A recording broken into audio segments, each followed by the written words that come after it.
سجدہ اللہ کے سوا کسی کو نہیں، بلکہ رکوع بھی نہیں ہے۔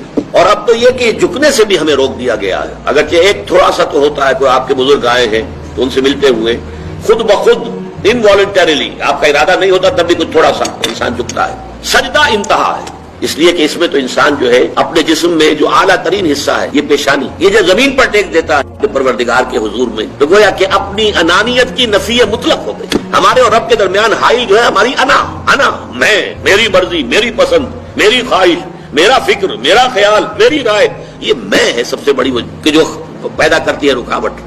اس میں کو آپ جو ہے اللہ کے حضور میں حدیث میں آتا ہے جب سجدہ کرو تو یوں محسوس کرو جیسے کہ تم نے اپنی پیشانی اپنے رب کے قدموں میں رکھ دی ہے۔ یہ کیفیت سجدہ جو ہے یہ اس کا عروج ہے۔